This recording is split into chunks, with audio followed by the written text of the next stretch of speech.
You get us going. DJ, cut the music. DJ, cut the music.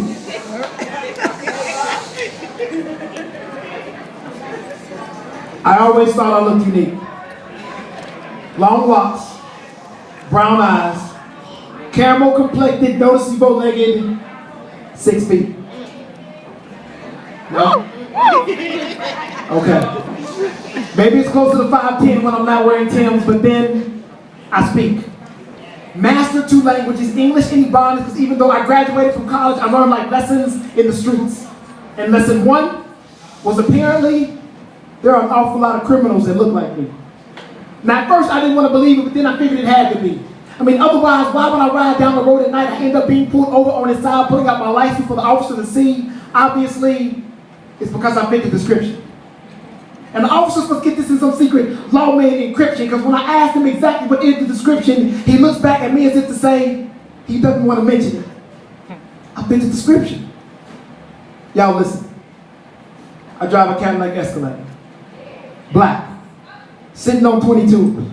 And what's crazy to me, it's amazing to see that apparently a lot of criminals drive Escalades too. I mean, it's true. Because it never fails that when I'm driving down the street, I end up hearing sirens well and seeing flashing shades of blue.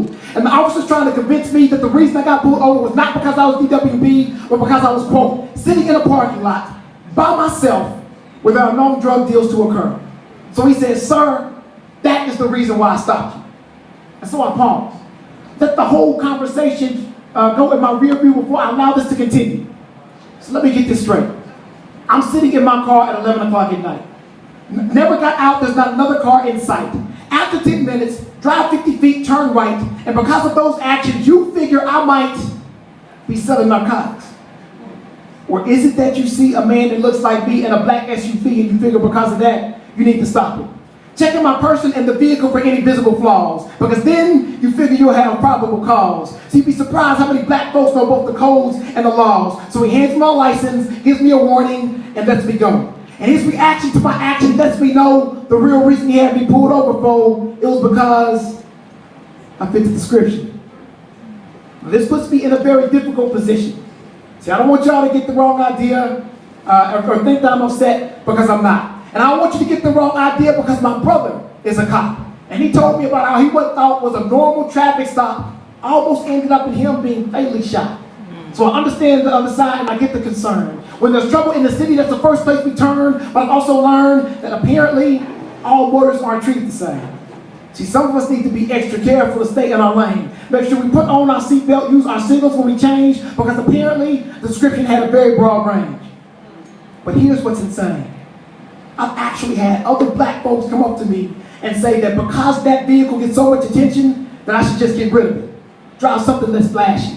Well, if you ask me, I refuse to change how I look or what I drive for somebody else's benefit. Because I see 60-year-old white men driving Cadillacs sitting on chrome. And I guarantee you that they're not asking for the police to leave them alone. But because my locks are long, and because my skin is of a different shade, and I understand my actions are going to have a lot more attention paid. Why? Because I fit the description. But what if it's true? So, what if I took every white cop and accused them of being racist? And the color of their skin was my only basis. So you would think that my actions are both unfair and tasteless, but I'm going to put them on trial, and here's what my case is. They are part of a group that is known to have racists within them. And if you think about it, it's been that way since the beginning. Been known to exhibit racist tendencies towards black men, women, and children. So let me ask you if that is enough to convict them. Because I'm living in a society where I feel like I am the victim. And I'm living in a society where I don't trust the system. So I know I say can't take one cop to simply depict him. So I'm not going to say that cop is racist. I'm just going to say he fit